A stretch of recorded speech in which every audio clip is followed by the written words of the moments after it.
अब म प्रधानमन्त्रीसँग प्रत्यक्ष प्रश्नोत्तर कार्यक्रम प्रारम्भ हुने कुराको जानकारी गराउँछु। सर्वप्रथम प्रश्नकर्ता माननीय सदस्य तेजुलाल चौधरीलाई सम्माननीय प्रधानमन्त्रीसँग प्रश्न सोध्न अनुमति दिन्छु।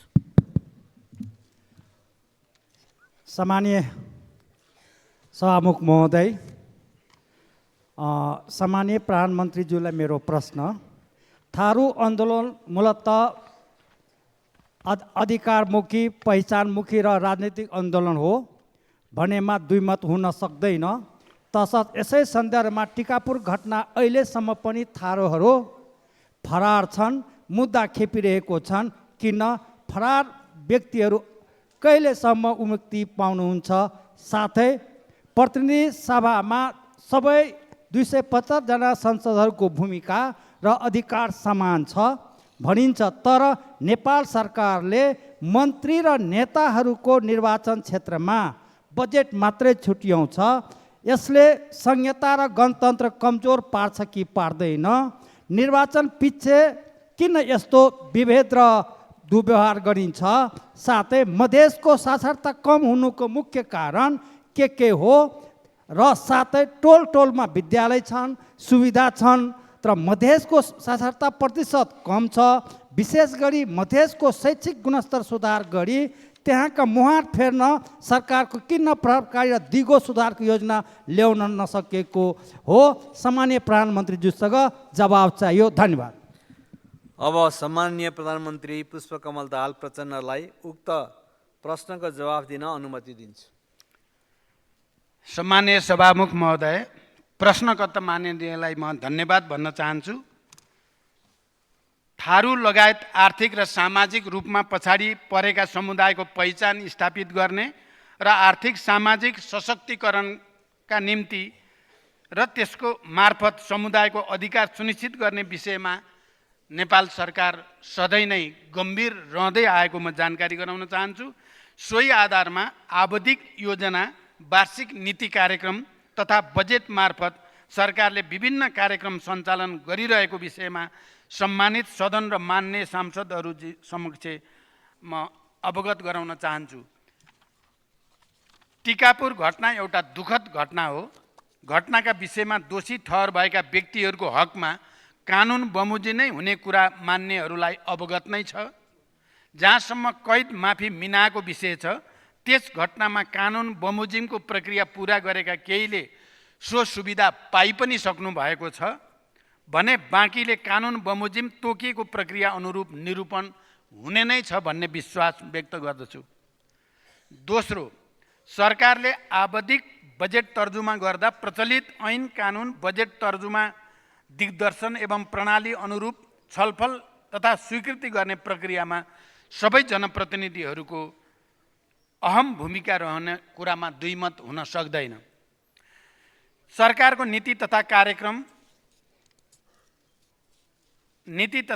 र वार्षिक बजेट निर्माण प्रक्रियाको परम्परागत अभ्यासमा परिवर्तन गर्न मैले यही रोस्टम मार्फत गत साल घोषणा गरेको कुरा सबैलाई अवगत नै छ। सोही बमोजिम सम्बद्ध कानुनमा समेत आवश्यक संशोधन गरी कार्य अगाडि बढाइएको पनि हो। यद्यपि सङ्घीय संसदमा नीति तथा कार्यक्रममा पर्याप्त छलफल भएर बजेट निर्माण हुने अपेक्षा गरिए पनि संसदको कार्यवाही नियमित रूपमा सुचारू हुन नसक्दा नीति तथा कार्यक्रम र बजेट तर्जुमा प्रक्रियामा हामीले अपेक्षा गरे अनुसारको रूपान्तरण गर्न भने सकेनौँ। तर सरकारले नीति तथा कार्यक्रममा उल्लेखित विषयहरूलाई सम्बन्धित सबै पक्षसँग छलफल गरी बजेटमा तालमेल कायम गर्ने पुरै कोसिस गरिएको छ। बजेट विनियोजन गर्दा बहुवर्षीय स्रोत सहमति दिइएका आयोजना, आगामी आर्थिक वर्षमा सम्पन्न हुने आयोजना, सृजित दायित्व भुक्तानी गर्नुपर्ने आयोजना, क्रमागत रूपमा रहेका आयोजना तथा अनिवार्य दायित्व अन्तर्गत खर्च हुने कार्यक्रमका प्राथमिकतापूर्वक अनिवार्य रूपमा बजेट प्रस्ताव गर्नुपर्ने हुन्छ। सङ्घीयता र गणतन्त्रको रक्षा एवं संविधानले निर्दिष्ट गरेको मार्गचित्र बमोजिम सबै भौगोलिक क्षेत्र, वर्ग र समुदायको समानुपातिक, सन्तुलित र समन्वयित विकास, सुशासन र समृद्धिलाई मुख्य आधार लिएर बजेट तर्जुमा गरिएको विषय बजेटका प्राथमिक तथा क्षेत्रगत विनियोजनबाट प्रष्ट भएकै छ। शैक्षिक सूचकाङ्कमा पछाडि परेको मध्य प्रदेशमा शैक्षिक गुणस्तर सुधारका लागि सरकार गम्भीर रहेको छ। शिक्षातर्फ वित्तीय हस्तान्तरण मार्फत मध्य प्रदेशका स्थानीय तहमा रु 20 अरब 44 करोड बजेट व्यवस्था गरिएको छ। शिक्षातर्फ स्थानीय तहमा दिएको कुल सशर्त अनुदानको 15% मध्य प्रदेशलाई मात्र हस्तान्तरण गर्ने गरी विनियोजन गरिएको हो। त्यसै गरी स्थानीय साझेदारीमा विद्यालय कक्षा कोठा निर्माणका लागि वित्तीय हस्तान्तरणतर्फको रु 2 अरब 53 करोड मध्ये करिब 40% अर्थात् 1 अरब 2 करोड रकम मधेसका स्थानीय तहहरूका लागि मात्र छुट्याइएको छ।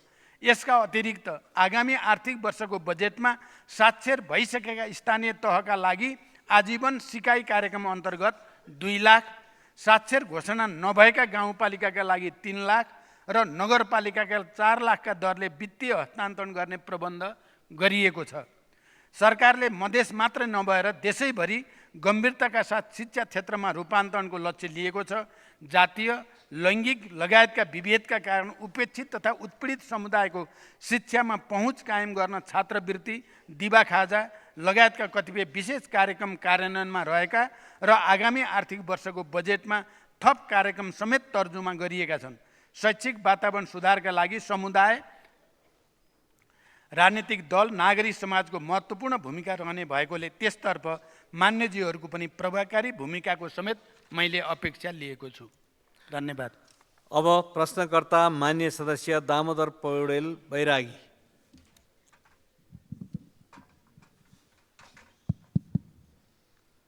सम्मान्य सभामुख महोदय, सम्मान्य प्रधानमन्त्रीसँग मेरो प्रश्न 1 3 टुक्रामा।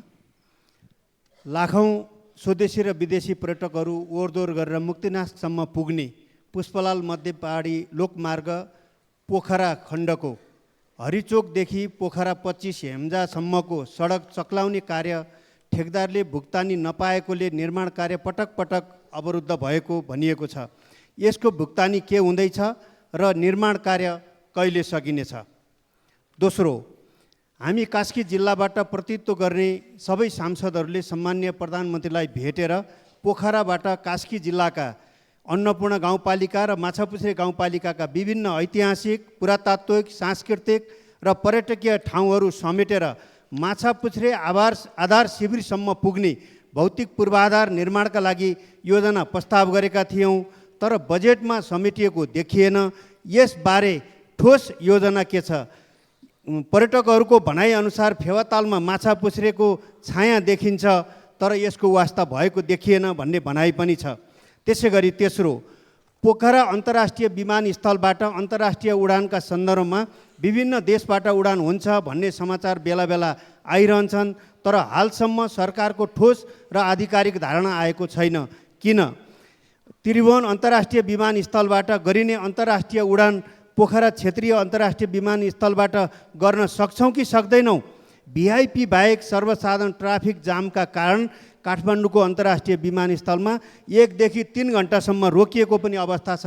त्यसैले पोखराबाट यिनै उडानहरूलाई पोखराबाट गर्न सकिन्छ कि सकिँदैन, मेरो प्रश्न छ। धन्यवाद। सम्मान्य प्रधानमन्त्रीज्यू। सम्मान्य सभामुख महोदय, मान्य सदस्यले उठाउनु भएको पहिलो प्रश्न पुष्पलाल मध्य पहाडी लोकमार्गको उक्त सडक खण्डको केही ठाउँमा रेखाङ्कन विवादले निर्माण कार्य अगाडि बढ्न नसकेको पक्कै पनि हो। निर्माण व्यवसायीलाई भुक्तानीको समस्या भने रहेको छैन। ठेक्का अवधि अझै 1 वर्ष बाँकी रहेकोले समयभित्रै उक्त सडक खण्डको निर्माण कार्य सम्पन्न हुने अपेक्षा सरकारले लिएको छ। कास्की दोस्रो प्रश्न, कास्कीका अन्नपूर्ण गाउँपालिका र माछापुछ्रे गाउँपालिकाका ऐतिहासिक, पुरातात्विक, सांस्कृतिक स्थलहरूको ठुलो पर्यटकीय महत्त्व रहेको छ। यी क्षेत्र समेटेर माछापुछ्रे आधार शिविर पुग्ने भौतिक पूर्वाधार निर्माणका लागि सम्बन्धित मन्त्रालयले आवश्यक गृह कार्य गरिरहेको जानकारी म यस सम्मानित सदनलाई गराउन चाहन्छु। यो विषयमा उक्त क्षेत्रका मान्यज्यूहरूसँग थप छलफल गरी अगाडि बढाइने विश्वास पनि व्यक्त गर्दछु। तेस्रो, पोखरा अन्तर्राष्ट्रिय विमानस्थल दिगो सञ्चालनका सम्बन्धमा सरकारवालाहरूसँग छलफल र समन्वय गरी तदारुकताका साथ कार्य भइरहेको छ।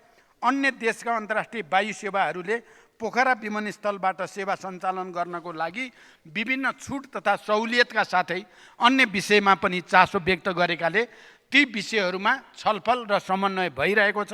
पोखरा अन्तर्राष्ट्रिय विमानस्थल लगायत तीनवटै अन्तर्राष्ट्रिय विमानस्थलहरू दिगो रूपमा सञ्चालन गर्न सार्वजनिक निजी साझेदारीमा सञ्चालन र निर्माण सम्बन्धमा सुझाव पेश गर्न कार्य समिति गठन भएको र समितिले प्रतिवेदन तथा सिफारिस प्राप्त भएपछि अन्तर्राष्ट्रिय विमानस्थलहरू सार्वजनिक निजी साझेदारी वा सञ्चालनको अन्य उपयुक्त विधि तय गरी कार्यान्वयनमा ल्याइनेछ। र आज बिहान मात्रै पनि मैले सम्बन्धित मन्त्रालयसँग पोखरा अन्तर्राष्ट्रिय विमानस्थल र गौतम बुद्ध अन्तर्राष्ट्रिय विमानस्थल सञ्चालनको बारेमा अन्तर्राष्ट्रिय समन्वयका लागि छलफल गरेको छु र केही सकारात्मक र उत्साहवर्धक प्रगति भइरहेको जानकारी गराउन चाहन्छु। धन्यवाद। अब प्रश्नकर्ता माननीय सदस्य दयालबहादुर शाही।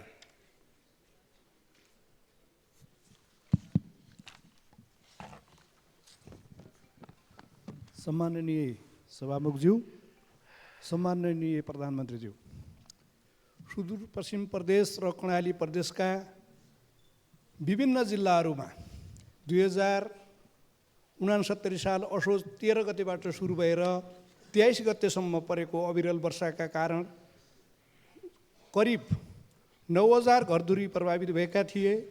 ठुलो धनजनको क्षति भएको थियो। उनीहरूको दैनिकी अहिले पनि निकै कष्टकर छ। त्यहाँका पीडित स्थानीयवासीले अहिलेसम्म पनि राहत र क्षतिपूर्ति पाएका छैनन्। 2079 सालमा भएको सङ्घ र प्रदेशको चुनावले गर्दा त्यहाँको जनताको पीडा चुनावी सरगर्मीले गर्दाखेरि ओझेलमा पर्यो। लगत्तै डोटीमा गएको भुइँचालोले गर्दाखेरि पनि बाढी पीडितहरूको जो समस्या छ त्यो ओझेलमा पऱ्यो र जाजरकोटमा गएको केन्द्रबिन्दु भएर गएको भुइँचालोले गर्दाखेरि पनि त्यो त्यतिखेरको त्यो क्षतिपूर्ति र त्यहाँको जनताको पीडा ओझेलमा परेको छ।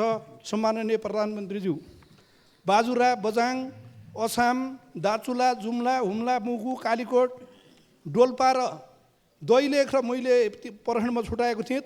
दैलेख र जाजरकोटमा पनि त्यो समस्या त्यत्तिकै छ। सम्माननीय प्रधानमन्त्रीज्यू, यस सम्बन्धी यो गृह मन्त्रालय अन्तर्गतको राष्ट्रिय विपद तथा जोखिम न्यूनीकरण तथा व्यवस्थापन प्राधिकरण एकदमै उदासीन रहेको छ। पीडितहरू अझै पनि आश गरेर बसेका छन्। यस सम्बन्धमा सम्माननीय प्रधानमन्त्रीज्यूको के योजना छ? धन्यवाद। सम्माननीय प्रधानमन्त्री। सम्मान्य सभामुख महोदय, मान्यज्यूको पहिलो प्रश्न, सुदूरपश्चिम र कर्णाली प्रदेशका जिल्लाहरूमा गएको बाढी पहिरोबाट प्रभावित 3313 परिवारको आवास निर्माणका लागि आवश्यक 88 करोड 82,500 थप निकासा गर्ने प्रक्रिया अगाडि बढाइएको जानकारी गराउन चाहन्छु। यो रकम यथाशीघ्र सम्बन्धित जिल्ला र लाभग्राहीको खातामा पठाउने प्रबन्ध मिलाउन मैले सम्बन्धित निकायलाई निर्देशन दिइ नै सकेको छु। जाजरकोट र बजाङ केन्द्रबिन्दु भएर गएको भूकम्पबाट प्रभावित 85,690 अस्थायी आवासका लाभग्राही पहिचान भई अस्थायी आवास व्यवस्थापनका लागि आवश्यक 4 अरब 28 करोड 45 लाख रुपियाँ मध्ये राष्ट्रिय विपद जोखिम न्यूनीकरण तथा व्यवस्थापन प्राधिकरणबाट 3 अरब 16 करोड रुपियाँ जिल्ला विपद व्यवस्थापन समितिको कोषमा निकासा भइसकेको छ। बाँकी रहेको 1 अरब 12 करोड 45 लाख निकासाका लागि आवश्यक प्रक्रिया अगाडि बढाइएको छ। यसै गरी डोटी केन्द्रबिन्दु भई गएको भूकम्पबाट 15,600 लाभग्राही पहिचान भई अस्थायी आवास व्यवस्थापनका लागि आवश्यक पर्ने रु 78 करोड निकासाका लागि समेत प्रक्रिया अगाडि बढिसकेको छ। धन्यवाद। अब प्रश्नकर्ता माननीय सदस्य दिकपाल कुमार शाही। सम्माननीय सभामुखज्यू, सम्माननीय प्रधानमन्त्रीज्यूलाई मेरो प्रश्न, 2080 जेठ 31 गतेका दिन दैलेख जिल्लाको दुल्लु नगरपालिका 12 दहमा दाहाल, लम्साल र रूपाखेतीका कुल शिरोमणि दासुको शालिग अनावरण कार्यक्रमको आमसभामा भावुक हुँदै सम्बोधन गर्दा पञ्चकोशी क्षेत्र मेरो पूर्वजको वासस्थान हो र यस क्षेत्रको विकास गर्नु मेरो कर्तव्य हो। यसको विकासको लागि म बजेटको व्यवस्था गर्छु भन्नुभएको थियो। यस वर्षको वार्षिक विकास कार्यक्रममा त्यस्तो उल्लेख्य बजेट किन देखिएन? आफैले बोलेको पञ्चकोशी क्षेत्र धार्मिक क्षेत्रको विकासको लागि के गर्दै हुनुहुन्छ र कर्णाली सभ्यताको रूपमा रहेको खस राज्यको सिजनल राजधानी दुल्लुमा रहेको ऐतिहासिक दुल्लु दरबार प्रधानमन्त्रीज्यूकै नेतृत्वमा रहेको नेकपा माओवादी पार्टीले 2059 वैशाख 8 गते बमद्वारा ध्वस्त बनाइएको थियो। सो दरबार निर्माण गर्न सरकारले के गर्दैछ? सम्माननीय प्रधानमन्त्री। सभामुख महोदय, ऐतिहासिक धार्मिक सांस्कृतिक एवं पुरातात्विक महत्त्व बोकेको दैलेखको पञ्चकोशी धार्मिक क्षेत्रको समग्र पर्यटकीय विकासका लागि सरकार गम्भीर रहेको जानकारी गराउँछु। दैलेख पादुका स्थानको अन्वेषण एवं उत्खनन कार्यका लागि पुरातत्व विभागबाट आगामी आर्थिक वर्षका लागि बजेट विनियोजन गरिएको छ। पुरातत्व विभागले अध्ययन अनुसन्धान र संरक्षणका कार्यहरू गर्नुको साथै पञ्चकोशी अन्तर्गत श्री स्थान, पादुका स्थान, नाभि स्थान, तल्लो ढुङ्गेश्वर जस्ता ठाउँहरूमा संरक्षणका कार्यहरू भइरहेका छन्। पर्यटन क्षेत्रको विकासलाई प्राथमिकताका साथ देशैभरिका पर्यटकीय स्थलको संरक्षण, पूर्वाधार विकास तथा प्रवर्धन गर्ने कार्यक्रमलाई विशेष प्राथमिकताको साथ कार्यान्वयनमा ल्याइनेछ। दैलेख स्थित दुल्लु दरबारको संरक्षणका लागि पुरातत्व विभाग मार्फत विगतका वर्षहरूमा समेत विभिन्न कार्य हुँदै आएका छन्। उक्त दरबार निजी स्वामित्वमा भएकोले सम्बद्ध पक्षसँग संवाद गरी दरबार पुनर्निर्माण गर्न स्थानीय तह मार्फत समन्वय पनि भइरहेको छ। धन्यवाद। अब प्रश्नकर्ता माननीय सदस्य जुली कुमारी महतो महासेठ। सम्माननीय सभामुख महोदय, सामान्य प्रधानमन्त्रीज्यूसँग जिज्ञासा राख्न चाहन्छु। धौन्साको कौचरी स्थित मिथिला बिहारी मठबाट प्रत्येक वर्ष फाल्गुनमा आयोजना हुने मध्यमा परिक्रमाको डोलालाई यहाँले स्वयं विदाई गर्नुभएको यहाँलाई स्मरणै होला। एसियाकै सबैभन्दा ठुलो नेपाल र भारत गरी 133 किलोमिटरमा घुमिने मध्यमा परिक्रमा नेपाल र भारत बीचको धार्मिक सांस्कृतिक सम्बन्धको जीवन्त गाथा हो। भारतको फुलहड कल्ना लगायत स्थान हुँदै धौन्साको मुखियापट्टि मुसर्निया वार्ड नम्बर 6 स्थिति थलीघाट नदी पार गरेर नेपालको दर्जनौँ धार्मिक स्थलहरूको परिक्रमा गरिन्छ। तर दुर्भाग्य जमुनी पुलको थलीघाटमा निर्माणाधीन पुल वर्षौँदेखि अल्पत्र परेको छ। हाल आएर नेपालकै भूभागमा नापी अनुसार तत्काल जनतालाई राहत दिन अस्थायी बेली ब्रिज पुलको निर्माण गर्नका लागि अगाडि बढेको, तर भारत पक्षबाट अवरोध गर्नुपर्ने कारण के होला? नेपालले आफ्नो भूभागमा पनि निर्माण कार्य गर्न पाउने हो वा होइन? नापी परराष्ट्र मन्त्रालय, गृह मन्त्रालय, भौतिक पूर्वाधार मन्त्रालय समेत जानकार भइसक्दा पनि उक्त भूमिको स्पष्ट नापी डिटेल्स ल्याउँदा पनि भारतीय पक्षद्वारा हालसम्म सहजीकरण गर्न नचाहेको र नेपालको भूमिमा आएर अवरोध गर्नुपर्ने कारण के होला? यसरी अवरोध खडा गरिरहँदा सम्बन्धित निकाय मुखदर्शक बन्नुपर्ने कारण के होला? सम्मान्य प्रधानमन्त्रीज्यूसँग चित्तबुझ्दो सकारात्मक जवाबको अपेक्षा गर्दछु। त्यसै गरी जठी जनकपुर ढल्केवर 6 लेन सडक अन्तर्गत नेपाली भूभागमा रहेको शताब्दीय पुरानो पुल आफ्नै स्थानमा अवस्थित रहेको छ र सोही पुरानो पुलको छेउमा 6 लेन सडकको मापदण्ड अनुसार अधुरो पुल निर्माण गर्न चाहँदा भारतीय पक्षबाट अवरोध सिर्जना हुँदै आएको छ। यो सम्बन्धमा सामान्य प्रधानमन्त्रीज्यूलाई जानकारी छ कि छैन? सामान्य प्रधानमन्त्रीज्यूसँग चित्तबुझ्दो निकासा सहितको जवाबको अपेक्षा गरेको छु। त्यस्तै सामान्य प्रधानमन्त्रीज्यूसँग नेपाललाई आकर्षक भ्रमण गन्तव्यको रूपमा विकास गर्दै विदेशी पर्यटकलाई आकर्षित गर्ने सरकारको योजना अनुरूप सरकारको आगामी आर्थिक वर्ष 81-82मा 16 लाख पर्यटक भित्र्याउने योजना लिएको छ। यो लक्ष्य प्राप्तिमा मिथिला संस्कृतिको खुला पुस्तकालयको रूपमा रहेको जनकपुर धाम क्षेत्रको धेरै योगदान रहने कुरा निर्विवादै छ। पूर्व सामान्य प्रधानमन्त्री केपी शर्मा ओलीज्यूको कार्यकालमा मित्र राष्ट्र भारतका सामान्य प्रधानमन्त्री नरेन्द्र मोदीज्यूले जनकपुर धामको भ्रमणको क्रममा जनकपुर धामको विकासको लागि सार्वजनिक घोषणा गर्नुभएको 100 करोड सहयोग दिने बताउनु भएको सन्दर्भमा सो सहयोग लिने र यथोचित कार्यान्वयन गर्ने गरी हालसम्म पनि किन योजना आउन नसकेको होला? त्यस्तै अन्त्यमा अन्तिम मेरो प्रश्न, जनकपुर धामलाई मठ मन्दिर र ताल तलैयाको सहर भनिन्छ, तर यहाँका मठ मन्दिरहरूको अतिक्रमण रोकिएको छैन। ताल तलैयाहरू मासिँदैछन्। जनकपुर धाम क्षेत्रभित्रका गुठी जग्गाहरूको व्यवस्थापन हुन सकेको छैन। देशका धेरै भागहरूमा छुट जग्गाहरू व्यवस्थापन, नदी विकास जग्गा व्यवस्थापन, तैनाथी गुठी जग्गाहरूको व्यवस्थापन, गुठी प्रणालीबाट सञ्चालित ऐतिहासिक मठ मन्दिर जीर्ण अवस्थामा रहेको छ भने कतिपय पुरातत्व महत्त्व बोकेका मठ मन्दिरको इतिहास पनि विलीन हुने अवस्थामा रहेको छ। सो सम्बन्धमा सरकारको योजना स्पष्ट पारिदिनु हुन सम्मान्य प्रधानमन्त्रीज्यूबाट सकारात्मक जवाबको अपेक्षा गरेको छु। धन्यवाद। सम्माननीय प्रधानमन्त्री। सभामुख महोदय, धनुषा जिल्लाको मुखियापट्टी मुसहरनिया गाउँपालिका वडा नम्बर 6 अलीघाट जमुनी नदीको नेपाली भूभागमा पुल निर्माण गर्ने सम्बन्धका सन्दर्भमा मान्यज्यूबाट व्यक्त जिज्ञासाका बारे थलियाघाट पुलको दुईवटा एबुटमेन्ट बनिसकेको भए पनि मोटरेबल पुल निर्माणको सहमतिको लागि पुलको कोअर्डिनेट सहित सुपरस्ट्रक्चर बनाउन भारतीय पक्षसँग कूटनीतिक पहल जारी रहेको जानकारी गराउँछु।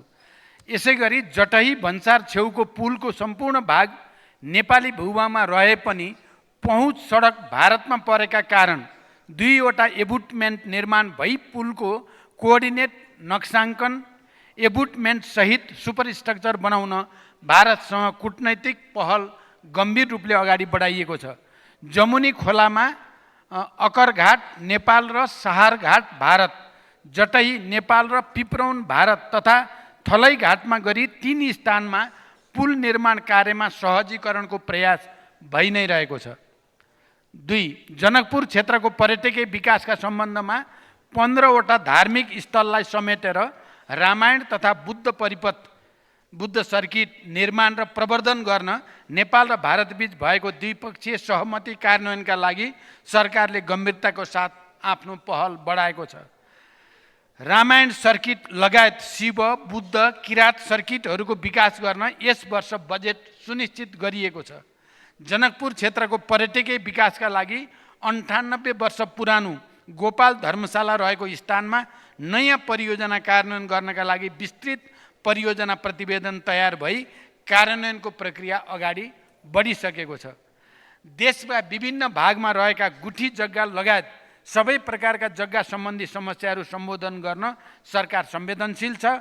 विशेषतः मौजुदा कानुनी प्रावधानबाट समाधान हुन नसकेका गुठी जग्गा सम्बन्धी समस्या समाधान गर्न एवं गुठी सम्बन्धी विद्यमान व्यवस्था, प्रथा, परम्परा र गुठी संस्कृतिको संरक्षण र सम्वर्धनका लागि मौजुदा कानुनमा आवश्यक परिमार्जनको खाकासहित यही असार 15 गतेभित्र नयाँ गुठी सम्बन्धी कानुनको मस्यौदा तयार गर्न कार्यदल गठन भई मस्यौदाको तयारी कार्य अगाडि बढिसकेको जानकारी पनि म गराउन चाहन्छु। मस्यौदा प्राप्त भए पश्चात सम्बद्ध सरकारवालाहरूसँग समेत छलफल गरी विधेयकलाई अन्तिम रूप दिइने र सम्मानित सदनमा पेश गरिने जानकारी गराउँछु। धन्यवाद।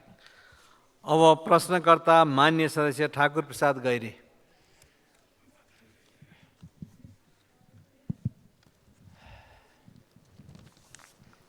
सम्मान्य सभामुख महोदय, सम्मान्य प्रधानमन्त्रीज्यू, आर्थिक वर्ष 2081-82 को बजेट पास गर्ने प्रक्रियामा भएकोले बजेट सम्बन्धी केही जिज्ञासा राख्न चाहन्छु। सम्मान्य प्रधानमन्त्रीज्यू, यहाँले संविधानको मर्म र भावना अनुरूप सङ्घीयताको प्रभावकारी कार्यान्वयनका लागि सङ्घीय सरकारले कुनै पनि योजनामा रु 3 लाख भन्दा कम बजेट विनियोजन नगर्ने घोषणा गर्नुभएको थियो। 3 करोड भन्दा कम बजेटका योजना विनियोजन नगर्ने घोषणा गर्नुभएको थियो। तर बजेटमा शहरी विकास मन्त्रालय लगायत विभिन्न मन्त्रालयहरूले हजारौँ योजनाहरू 5 लाख, 2 लाख र 1 लाखका र केही योजनाहरू 1000 का समेत विनियोजन गरेको पाइन्छ। सम्मान्य प्रधानमन्त्रीज्यू, यसरी बजेट विनियोजन गर्दा तपाईले गर्नुभएको घोषणाको उपहास भएन र? यस्तो काम गर्ने मन्त्रीज्यूहरूलाई पुरस्कृत गर्नुहुन्छ वा के? सम्मान्य प्रधानमन्त्रीज्यू, अब तपाईँ प्रस्तुत गर्नुभएको तपाईँ प्रस्तुत बजेटको समर्थन गर्नुहुन्छ कि विरोध अथवा सच्याउन निर्देशन दिनुहुन्छ जान्न चाहन्छु।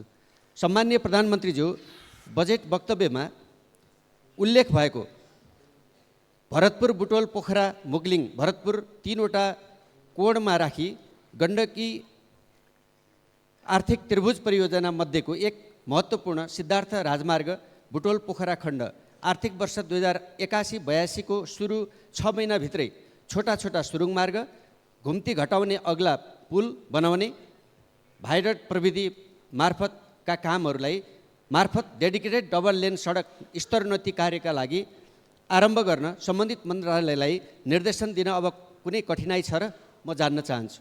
सम्माननीय प्रधानमन्त्रीज्यू, आफ्नो जिल्ला र निर्वाचन क्षेत्रमा आम जनताले चाहे बमोजिमको विकास योजना र बजेट लैजान मन्त्री नै बन्नुपर्ने हो र? म यहाँलाई प्रश्न गर्न चाहन्छु, यदि त्यसो हो भने संसदहरूलाई आफ्नै क्षेत्रमा योजना लैजान सक्ने गरी तपाईँको आफ्नै कार्यकालमा नै सबैलाई मन्त्री बनाउने योजना पो बनाउनु भएको हो कि जान्न चाहन्छु। धन्यवाद।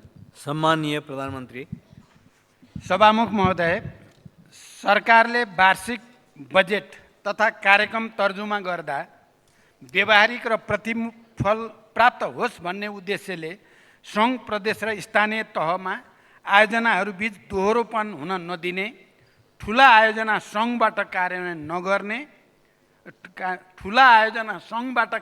गर्ने, मझौला प्रकृतिका आयोजना प्रदेशबाट र साना आयोजना स्थानीय सरकारबाट कार्यान्वयन गर्ने विषयमा सरकार अहिले पनि स्पष्ट र दृढ रहेको जानकारी गराउन चाहन्छु। वित्तीय हस्तान्तरण अन्तर्गत सशर्त अनुदानका तर्फका कतिपय आयोजनाहरू सम्पन्न गर्ने कार्यका लागि केही आयोजना तथा कार्यक्रमहरूमा कम रकम देखिए पनि रु 3 करोडभन्दा कम रकम विनियोजन भएका आयोजनाहरूलाई प्रदेश तथा स्थानीय तहबाटै कार्यान्वयन गर्ने गरी अगाडि बढाइने ब्यौरा समेत म जानकारी गराउन चाहन्छु। 2. एकीकृत विकासको अवधारणा अनुरूप निजी क्षेत्र समेतको सहकार्यमा भरतपुर, बुटोल, पोखरा, मुगलिन, भरतपुरलाई 3वटा कोणमा राखी गण्डकी आर्थिक त्रिभुजको नमुना परियोजना बजेट मार्फत प्रस्तुत गरिएको छ। यो नेपालको आर्थिक तथा सामाजिक विकासमा एउटा माइलस्टोन हुने विश्वास हामीले लिएका छौँ। यस त्रिभुज अन्तर्गतको सिद्धार्थ राजमार्गको स्तरोन्नति गर्ने कार्य सरकारको प्राथमिकतामा रहेको कुरा पनि म स्पष्ट गर्न चाहन्छु। यो परियोजनाबाट यातायात पूर्वाधारको विकास मात्र नभई उद्योग, ऊर्जा, कृषि तथा पर्यटन क्षेत्रको विकाससँगै रोजगारीका अवसर सृजना हुने लक्ष्य हामीले लिएका छौँ। परियोजनाको कार्यान्वयन कार्ययोजना तयार भइरहेको र आगामी आर्थिक वर्षको सुरुबाटै कार्यान्वयन गर्ने गरी निर्देशन समेत दिइसकिएको जानकारी गराउन चाहन्छु। तेस्रो, बजेट तर्जुमा गर्दा प्रचलित ऐन, कानुन, बजेट तर्जुमा दिग्दर्शन एवं स्वीकृत प्रणाली अनुरूप अर्थ मन्त्रालय र विषयगत मन्त्रालयहरूबाट हुने गर्दछ। जनताका माग सम्बोधन गर्न विकास आयोजना तथा कार्यक्रमलाई प्राथमिकताका आधारमा विनियोजन गरी कार्यान्वयन गरिने विश्वास दिलाउन चाहन्छु। बजेट तथा योजना लैजान मन्त्री नै बन्नुपर्ने होइन, सकेसम्म समानुपातिक ढङ्गले बजेट विनियोजन गरिएको छ। आगामी दिनमा यसमा अझै परिमार्जन गर्न जोड दिइनेछ। म मान्य सदस्यहरूसँग के कुरामा सहमत छु भने गत साल मैले जसरी बजेट तर्जुमा गर्न सबै मान्य सदस्यहरूको सामूहिक छलफलको अपेक्षा गरेको थिएँ, विभिन्न राजनीतिक उतार चढाव र घटनाक्रमले त्यसो गर्न चाहे जस्तो नसकिएको कुरा सत्य हो, तर फेरि पनि यसलाई त्यो रूपमा अगाडि बढाउने कोसिस गरिन्छ। धन्यवाद। प्रश्नकर्ता माननीय सदस्य टेक बहादुर गुरुङ।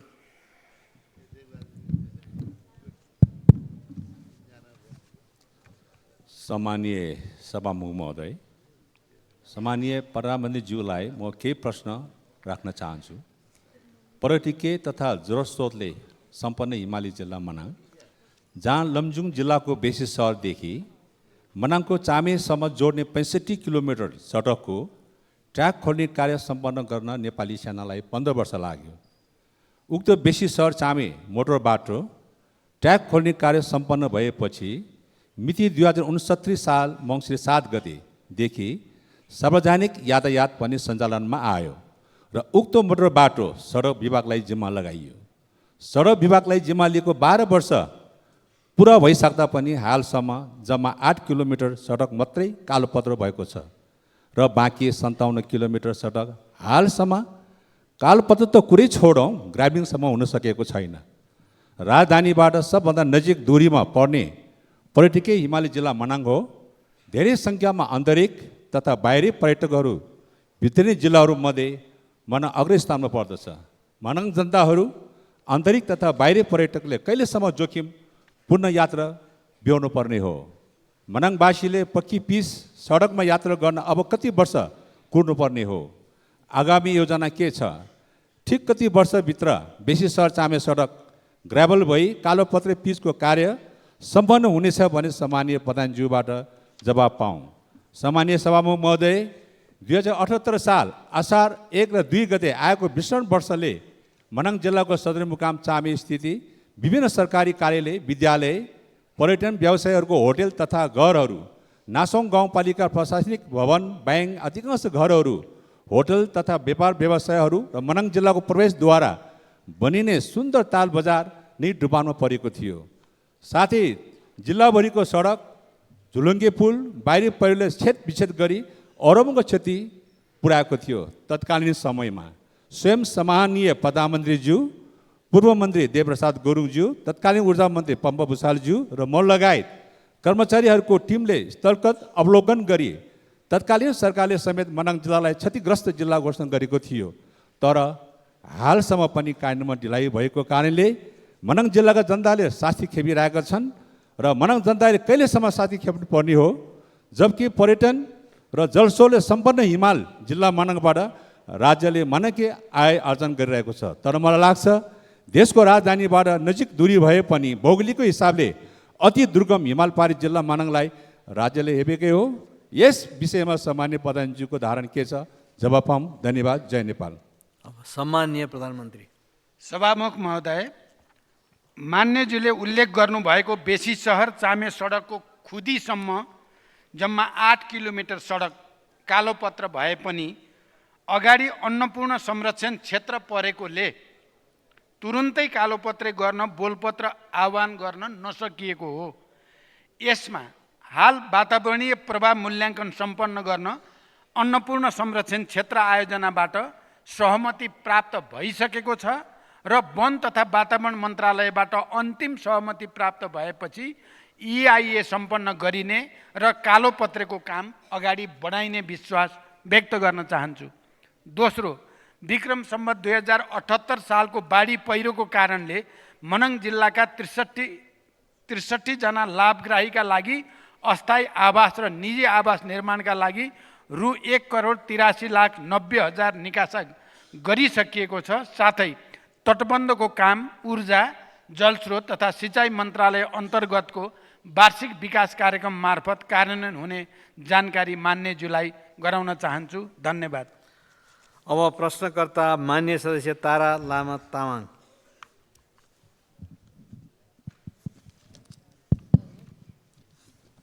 सम्मान्य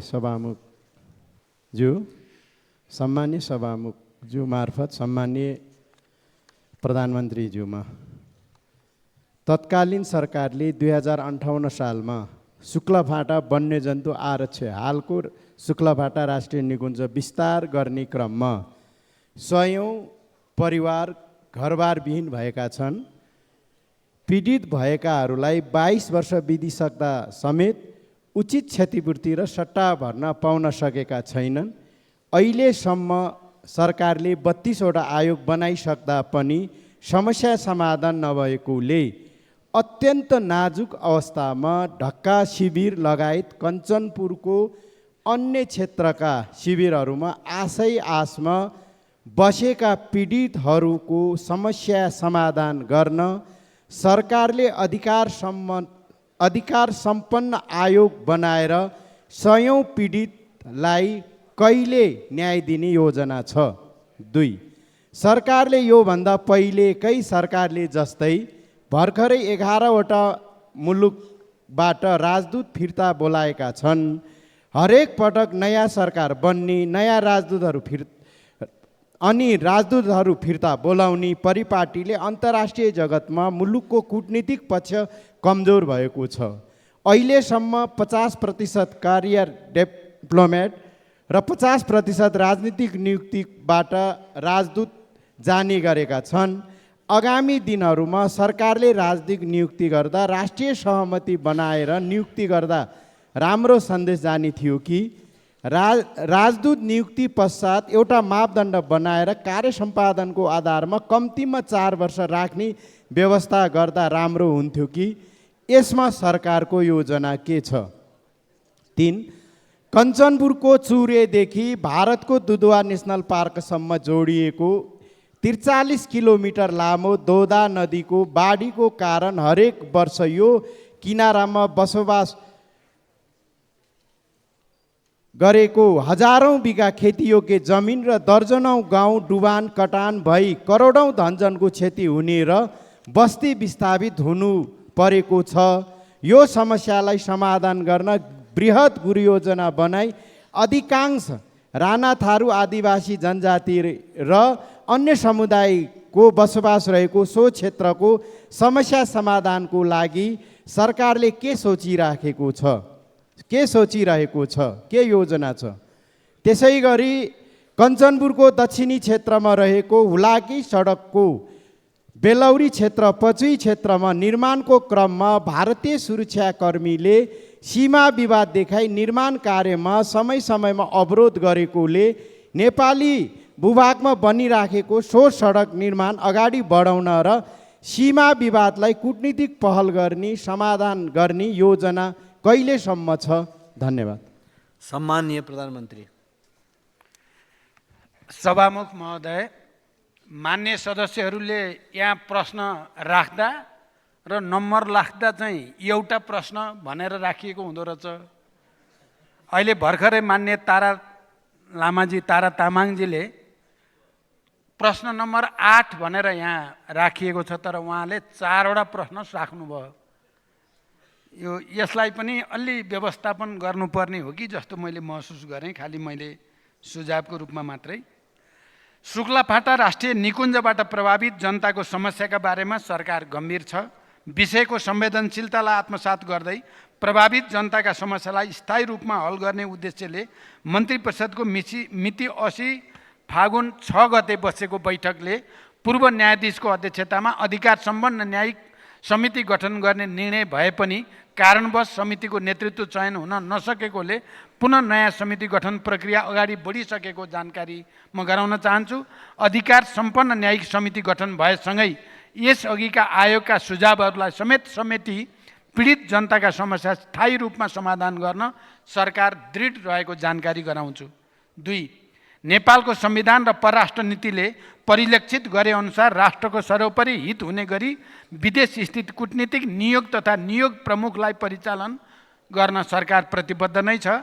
राजदूत नियुक्ति सम्बन्धी निर्देशिका 2075 को दफा 8 ग मा नेपाल सरकारले आवश्यक ठानेमा राजदूतलाई पदावधि पूरा हुनु अगावै निर्णय गरी फिर्ता बोलाउन सक्ने प्रावधान छ।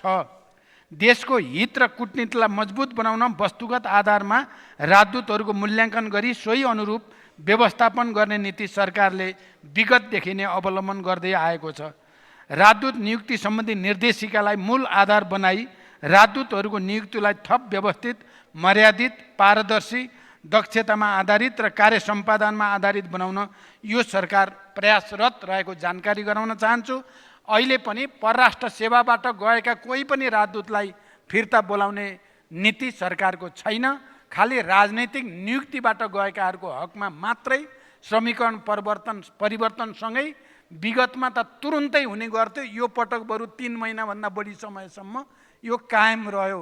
त्यसकारण यो सरकार गम्भीर छ भन्ने कुराको यही नै प्रमाण हो। कञ्चनपुरको चुरेदेखि भारतको दुधवा नेसनल पार्कसम्म जोडिएको 43 किलोमिटर लामो दोदा नदीका कारण स्थानीय जनताले भोग्दै आएको समस्याको बारेमा म जानकार छु। दोदा नदी नियन्त्रणका लागि विभिन्न समयमा प्रयास भए पनि नदीको प्रकृतिलाई यसले पारिरहेको असरलाई दीर्घकालीन व्यवस्थापन गर्नुपर्ने देखिएकोले सरकारले संयुक्त राष्ट्रसङ्घको परियोजना सेवा मार्फत जलवायु परिवर्तनसँग यसलाई अन्तर्सम्बन्धित गरी reducing climate risk and bench resilient livelihood प्रतिवेदन तयार गरिएको छ। यो आयोजना जलवायु परिवर्तनको कारणले सृजित समस्या समाधानको उपयुक्त मोडेल हुन सक्ने भएकोले ऊर्जा जलस्रोत तथा सिँचाइ मन्त्रालयले ग्रिन क्लाइमेट फन्ड मार्फत यसलाई कार्यान्वयनमा ल्याउन प्रक्रिया अगाडि बढाइसकेको छ। प्रतिवेदनका आधारमा बाढी नियन्त्रणका संरचनाहरू बनाउने, नदी वरिपरिका फाँटहरूमा व्यवस्थित र भरपर्दो सिँचाइ सुविधा पुर्याउने, स्थानीय जनसमुदायलाई सशक्तिकरण गर्ने जस्ता कार्यहरू सुरु हुने र यसबाट वर्षौँदेखि जनताले दोदा नदीबाट भोगिरहेको समस्या अन्त्य हुने विश्वास लिइएको छ। यसका साथै हाल तत्कालका लागि आपतकालीन विपद सूचना प्रवाह तथा विपद प्रभाव न्यूनीकरणका लागि दोदा नदीसँग जोडिएका शुक्ला फाँटा नगरपालिकाका 3वटा, लालझाडी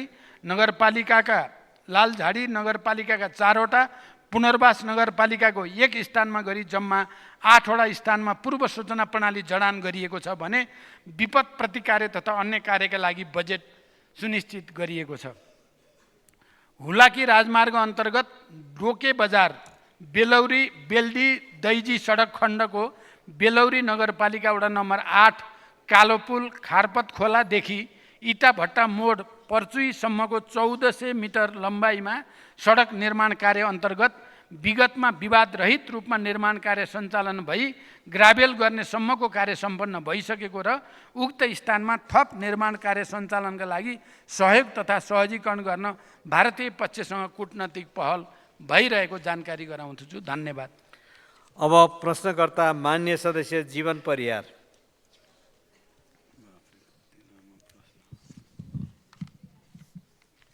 सम्माननीय सभामुख महोदय मार्फत सम्माननीय प्रधानमन्त्रीज्यू समक्ष मेरो प्रश्न यस प्रकार रहेको छ।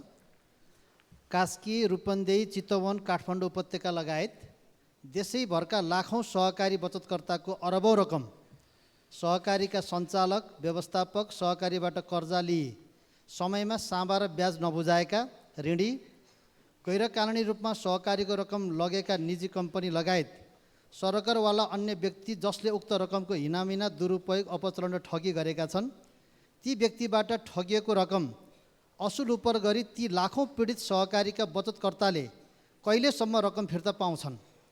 सरकारले उक्त कार्य कहाँसम्म पुर्याएको छ? साथै ती ठगी कार्यमा संलग्न संस्था, कम्पनी र व्यक्तिहरूलाई कानुनी कारबाही गर्न तपाईँको प्रतिबद्धता के हो? सम्माननीय प्रधानमन्त्रीज्यूको स्पष्ट जवाब चाहन्छु। अर्को प्रश्न, सम्माननीय प्रधानमन्त्रीज्यू, सदियौँदेखि जात व्यवस्थाका कारण मानिसबीच कलङ्कको रूपमा रहेको जातीय भेदभाव र छुवाछुत आजको 21औं शताब्दीसम्म पनि विद्यमान छ। के यो देशका लाखौँ दलित समुदायले अपमान, अपहेलना, तिरस्कार र मानव मर्यादाबाट कहिलेसम्म विमुख हुनुपर्ने हो? के यही हो मानव अधिकार? विश्व सामु हामीले कहिलेसम्म शिर निहुराउनु पर्ने हो? के पटक पटक राज्य सञ्चालनको ड्राइभिङ सिटमा बस्ने तपाईँहरूले माफी माग्नु पर्दैन? के यी लाखौँ अपमानित जनताको पीडाप्रति संवेदना पैदा हुँदैन? हाम्रो देशबाट 104 वर्ष राणा शासनको अन्त्य भएको 74 वर्ष भयो। 30 वर्ष पञ्चायती व्यवस्था अन्त्य भएको 35 वर्ष भयो। यो देशबाट झन्डै 240 वर्ष राजतन्त्र अन्त्य भएको 16 वर्ष भयो। पुनस्थापित प्रतिनिधि सभा अर्थात् जनताको सार्वभौम संसदबाट 2063 जेठ 21 गते जातीय भेदभाव र छुवाछुत मुक्त राष्ट्र घोषणा भएको 18 वर्ष भयो। संविधान सभाबाट संविधान जारी भएको 9 वर्ष भयो। संविधानको मौलिक हक अन्तर्गत धारा 24 मा जातीय भेदभाव विरुद्धको हक र धारा 40 मा दलितको हकको व्यवस्था गरिएको छ। प्रधानमन्त्रीज्यू, संविधानको धारा 24 र धारा 40 को कार्यान्वयन आजसम्म किन कार्यान्वयन हुन सकेन? धारा 40 मा भएको व्यवस्था सम्बन्धी ऐन कहिलेसम्म बन्छ? साथै यो देशबाट जातीय भेदभाव र छुवाछुत जस्तो कुप्रथा, कुसंस्कार र कुरीति हटाउन तपाईँको योजना के छ? अब यो समस्या हटाउन कस्तो रणनीति तय गर्नुहुन्छ? कार्यक्रम के ल्याउने तयारी गर्नुभएको छ? के यो समस्या दलित समुदायको मात्र समस्या हो वा यो देशको समस्या हो, अर्थात् आम नेपालीको समस्या हो। सम्माननीय प्रधानमन्त्रीज्यूको स्पष्ट जवाब चाहन्छु। धन्यवाद। जय नेपाल। सम्माननीय प्रधानमन्त्री। सम्मान्य सभामुख महोदय, मान्यजीले निकै लामो व्याख्या सहित प्रश्न गर्नुभएको छ, धन्यवाद। सहकारी क्षेत्रमा व्याप्त समस्याबारे सरकार जानकार पनि छ र सरकार गम्भीर पनि छ। यी समस्याहरू सम्बोधन गर्नका लागि गत वर्ष राष्ट्रिय योजना आयोगका सदस्यको संयोजकत्वमा उच्चस्तरीय सुझाव कार्यदल गठन गरी प्राप्त हुन आएको सुझाव एवं सहकारी पीडितहरूसँग भएका सहमति कार्यान्वयन गर्न विभिन्न प्रयासहरू अगाडि बढिरहेका छन्। हालसम्म 20वटा सहकारीहरूलाई समस्याग्रस्त घोषणा गरी समस्याग्रस्त सहकारी व्यवस्थापन समिति मार्फत बचत फिर्ताको प्रक्रिया अगाडि बढाइएको छ। समस्याग्रस्त घोषणा भएका सबै सहकारी संस्थाका बचतकर्ताहरूबाट 59,587 माग दाबी निवेदनका आधारमा रु 36 अरब 28 करोड 96,81,780 को दायित्व यकिन भएको छ। यसमध्ये हालसम्म रु 77 करोड 24,46,458 बचत रकम पीडितलाई फिर्ता भुक्तानी गरिसकिएको छ। यसबीचमा 3वटा समस्याग्रस्त सहकारीको सम्पत्ति व्यवस्थापन तथा दायित्व भुक्तानी गरी बचत भुक्तानी कार्य सम्पन्न भएको छ। यसैगरी नेपाल राष्ट्र ब्याङ्क समेतको संलग्नतामा सहकारी ब्याङ्क लगायत ठुला कारोबार गर्ने 9वटा सहकारी सङ्घ संस्थाको सदन अनुगमन कार्य सम्पन्न भई वित्तीय स्वास्थ्य मजबुत पारी सुशासन र प्रभावकारी सञ्चालनको लागि निर्देशन दिइसकिएको छ।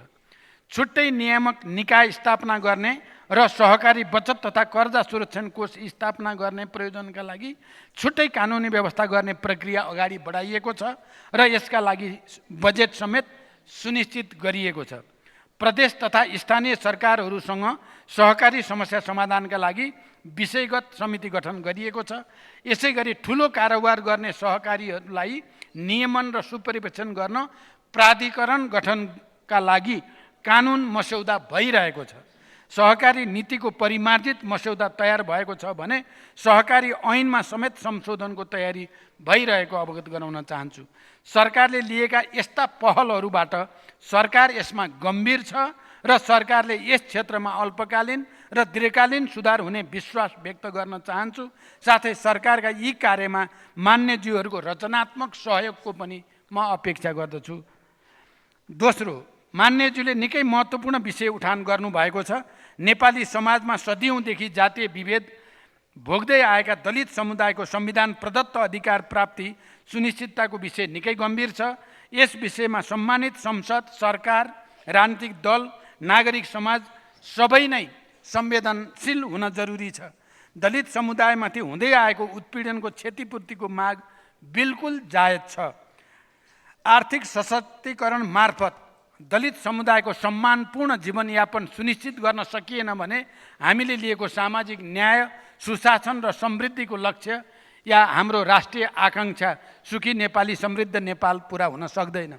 त्यसैले जातीय विभेदको समूल अन्त्य गर्न संविधानको धारा 40 को मौलिक हक कार्यान्वयनका लागि सरकार गम्भीर र संवेदनशील रहेको जानकारी गराउँछु। सरकारका तर्फबाट जातीय विभेद तथा अन्य छुवाछुत र भेदभाव, कसुर र सजाय ऐन 2068 लाई समयानुकूल परिमार्जनका लागि तयारी गरिरहेको छ। दलित समुदायको संविधान प्रदत्त अधिकारको प्रत्याभूति गर्न दलितको सशक्तिकरण कार्य गर्ने संरचनालाई एकीकृत गर्ने दलित उपेक्षित उत्पीडित वर्ग उत्थान तथा विकास प्राधिकरणको संस्थागत विकास गर्ने प्रक्रिया छिटै सुरु गरिँदैछ। सरकारले दलित समुदायका उल्लेखित अधिकार प्राप्तिका लागि रैथाने परम्परागत सिप, ज्ञान, पेसाको आधुनिकीकरण गरी रोजगारी सृजना र जीविकोपार्जन कार्यक्रम सञ्चालन गर्न शिल्पी उद्यमशीलता कार्यक्रम, प्राविधिक धारतर्फको उच्च शिक्षामा दलित समुदायको पहुँचका लागि छात्रवृत्ति व्यवस्था समेत बजेट मार्फत सुनिश्चित गरेको जानकारी गराउन चाहन्छु। यसै गरी जातीय विभेद तथा अन्य छुवाछुत र भेदभाव, कसुर र सजाय ऐन व्यवस्थापिका संसदबाट पारित भएको दिन जेठ 10 गतेदेखि छुवाछुत मुक्त राष्ट्र घोषणा गरेको दिन जेठ 21 गतेसम्म 11 दिने जातीय छुवाछुत विरुद्ध राष्ट्रिय अभियान सञ्चालन गरिने विषयमा छलफल भइरहेको जानकारी पनि म गराउन चाहन्छु। धन्यवाद। अब प्रश्नकर्ता मान्य सदस्य जावेदा खातुन जागा। सम्माननीय सभामुख महोदय, म सम्माननीय प्रधानमन्त्रीज्यूसँग मेरो प्रश्न यस प्रकारको रहेको छ। हामी सुदूरपश्चिम र लुम्बिनी प्रदेशका जनता सडक मार्गबाट राजधानी आउन 2 देखि 3 दिनसम्म लाग्ने अवस्था रहेको हुँदा महेन्द्र राजमार्ग अन्तर्गत नारायणघाट बुटवल बर्दिया कैलाली सडक खण्ड कहिलेसम्म निर्माण सम्पन्न हुन्छ? यसमा म सम्माननीय प्रधानमन्त्रीज्यूको म जवाब चाहन्छु। र हाम्रो देशको तराई मधेसमा केही जिल्लाहरूमा केही वर्ष अगाडिदेखि धार्मिक द्वन्द्व र जातीय द्वन्द्वको सुरुवात देखा परेको छ। धार्मिक सद्भाव कायम राख्न र द्वन्द्व हुन नदिन प्रधानमन्त्रीज्यूको योजना तथा कार्यक्रम के रहेको छ? र तेस्रोमा रहेको छ ऋणमा निर्माण गरिएको पोखरा अन्तर्राष्ट्रिय विमानस्थल र गौतम बुद्ध अन्तर्राष्ट्रिय विमानस्थल भइरहवा आजसम्म पनि नियमित उडान किन हुन सकिराखेको अवस्था छैन? र ऋणमा रहेको उक्त दुवै विमानस्थलको ऋण तिर्ने आधार के छ? यसबारेमा प्रधानमन्त्रीज्यूसँग जवाब चाहन्छु। हस्त धन्यवाद। सम्माननीय प्रधानमन्त्री। सभामुख महोदय, नारायणगढ बुटोल सडक खण्ड 4 लेनमा स्तरोन्नति गर्ने ठेक्का कार्यान्वयनको चरणमा रहेको छ। आर्थिक वर्ष 81-82 सो सडक खण्ड स्तरोन्नति गर्ने कार्य सम्पन्न हुनेछ। बुटोल गोरुसुङ्गे सडक खण्ड 4 लेनमा स्तरोन्नति गर्न केही हप्तामै ठेक्का सम्झौता हुँदैछ। धानखोला लमही सडक खण्ड 40 kilometre millennium challenge account MCA नेपालको तर्फबाट स्तरोन्नति गर्न जुलाई 24 को अन्त्यतिर ठेक्का आह्वान हुँदैछ। महेन्द्र राजमार्गकै बाँके बर्दिया कैलाली र कञ्चनपुरसम्मको सडक खण्ड स्तरोन्नति गर्नको लागि सडक विभागबाट डिटेल इन्जिनियरिङ डिजाइन तयार गर्न परामर्शदाता नियुक्ति गर्न पूर्व तयारी सुरु भइसकेको छ र डिजाइन तयार भएपछि उक्त सडक खण्डको स्तरोन्नति गर्ने योजना रहेको जानकारी गराउन चाहन्छु। बहुजातीय, बहुभाषिक, बहुधार्मिक, बहुसांस्कृतिक र भौगोलिक विविधतायुक्त विशेषतालाई आत्मसात गरी विविधता बीचको एकता, सामाजिक सांस्कृतिक ऐक्यबद्धता, सहिष्णुता र सद्भावलाई संरक्षण एवं प्रवर्धन गर्ने दिशामा नेपाल सरकार अघि बढिरहेको कुरा मान्यज्यूहरूलाई विदितै छ। नेपाल सरकारले गृह मन्त्रालय र मातहत स्थानीय प्रशासन मार्फत धार्मिक तथा सामाजिक सद्भाव बढाउन केन्द्रीय स्तर तथा प्रादेशिक स्तरमा समेत छलफलका कार्यक्रमहरू गरिरहेको साथै धार्मिक गतिविधिका नाममा साम्प्रदायिकता फैलाउन खोज्ने व्यक्ति तथा समूहहरूलाई प्रचलित कानुन बमोजिम कानुनी कारबाहीका कार्यलाई निरन्तरता दिँदै आएको छ।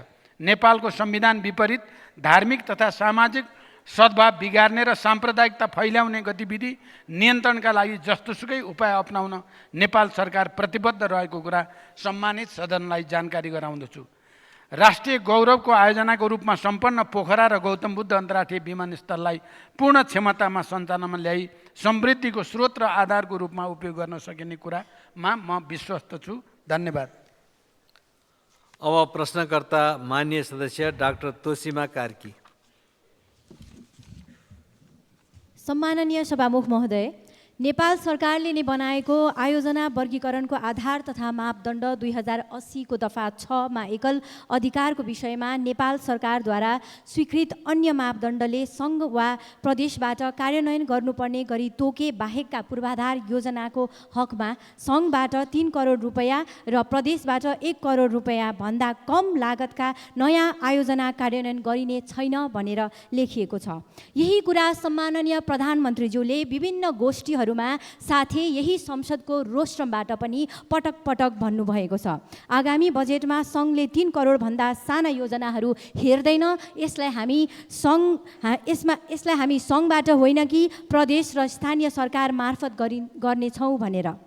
तर 2081-82 को बजेटमा हेर्दा साना साना भवन निर्माण, नाली निर्माण, पार्क निर्माण, सडक निर्माण लगायत विभिन्न ठुला योजनाहरूमा समेत 1 लाख 5 लाख जस्ता रकमहरू न्यून रकम छुट्याई पर्याप्त अध्ययन बिना नै सङ्घ अन्तर्गत राखिएको छ। जस्तै मनमोहन स्मृति प्रतिष्ठान ज्येष्ठ नागरिक उपचार सेवा सञ्चालन भनेर 1 लाख, ललितपुरमा घर जग्गाको मुआब्जा दिने कार्य भनेर 3 लाख, 3 लाखले कसरी हामीले मुआब्जा दिने घर जग्गाको।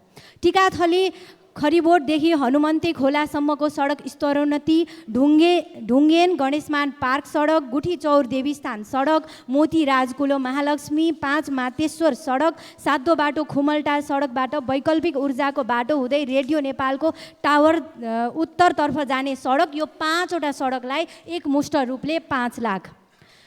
बागमती खोला पुल युएन पुलसँगै 5 लाख, नखु खोला पुलको लागि 5 लाख, महालक्ष्मी लुबु खोला जोड्ने पुलको लागि 5 लाख, खहरे खोला पुल गोदावरी सातो बाटो हरिसिद्धि 5 लाख। यी योजनाहरूमा बजेट थप्ने योजना छ कि कसरी यसलाई कार्यान्वयन गर्ने योजना छ?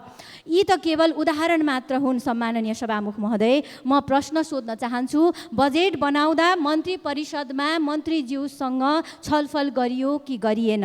सरकार आफैले बनाएको मापदण्ड मिच्ने गरी बजेट कसरी ल्याइयो? यस्ता कनिका छरे जस्ता बजेटका योजना कार्यक्रमहरू सङ्घबाट अब हामीले कसरी कार्यान्वयन गर्ने? आम नागरिकहरूलाई डेलिभरी कसरी दिने? 1 लाख, 3 लाख, 5 लाखले पुल बनाउँछु, बाटो बनाउँछु, नाला बनाउँछु, भवन बनाउँछु भनेर कसरी विश्वास दिलाउने आम नागरिकहरूलाई यो सरकारप्रति? अघिल्लो जवाफ अलि स्पष्ट भएन। सम्माननीय प्रधानमन्त्रीज्यू, देशकै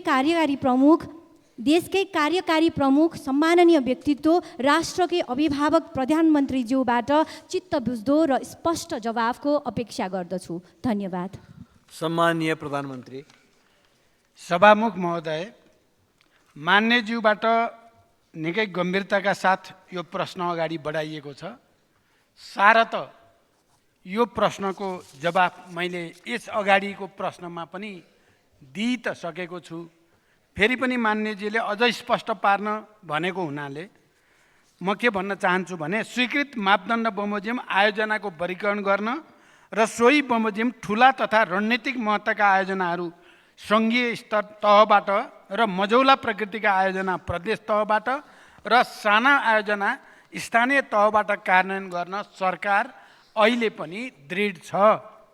साथै रु 3 करोडभन्दा कम रकम विनियोजन भएका आयोजनाहरू सम्भव भएसम्म प्रदेश र स्थानीय तहबाटै कार्यान्वयनमा लाने विश्वास पनि म पुनः दोहोऱ्याउन चाहन्छु।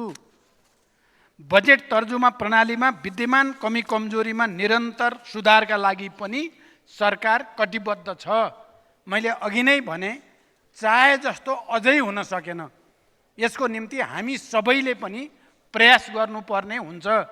मान्य मन्त्रीजीहरूले पनि योजना निर्माण गर्दा, कार्यक्रम बनाउँदा सरकारले बनाएको प्रधानमन्त्रीकै निर्देशनलाई पनि जति गम्भीरतापूर्वक लिनुपर्ने हो र साना आयोजना नराख्ने सङ्घमा भन्दै पनि राखिएको छ। भोलि तपाईँहरू पनि मन्त्री हुनुहुन्छ, अरू पनि प्रधानमन्त्री हुनुहोला। त्यसकारण यो विषय परिमार्जन आवश्यक छ। म यसमा पुरै जे भएको छ बिल्कुल ठिक भएको छ भन्ने पक्षमा त छैन, तर प्रयास जारी छ। मैले जोड दिएर फेरि पनि भन्न चाहन्छु, साना आयोजनाहरू सङ्घले कार्यान्वयन गर्दैन, प्रदेश र स्थानीय तहलाई नै कार्यान्वयन गर्न दिने व्यवस्था गरिन्छ। धन्यवाद। यति भनिसकेपछि मलाई लाग्छ आजका प्रश्नहरू सकिएका छन् र सभामुख महोदय, म जाँदै एउटा कुरामा सबै मान्य सदस्यहरूको ध्यान आकर्षित गराउन चाहन्छु सभामुख महोदय मार्फत। हाम्रो सदनको एउटा परम्परा, प्रचलन, गरिमा जे भने पनि प्रधानमन्त्रीले बोल्ने दिन सत्तापक्ष पनि प्रतिपक्षका पनि सबै नेताहरू, सबै मान्य सदस्यहरू, मन्त्रीहरू, इमर्जेन्सी बाहेक सबै मान्य मन्त्रीहरू उपस्थित हुने प्रचलन नेपालको इतिहासमा स्थापित थियो। तर अब क्रमशः त्यो पातलिन थालेको छ। यसले हामीले अमुक प्रधानमन्त्रीलाई अलिकति अवमूल्यन गरेको पक्कै होइन होला। यो प्रक्रिया जारी रह्यो भने हामी सबैले आफैलाई अवमूल्यन गरेको ठहरिन्छ भन्ने विश्वास सहित म बिदा हुन्छु। धन्यवाद।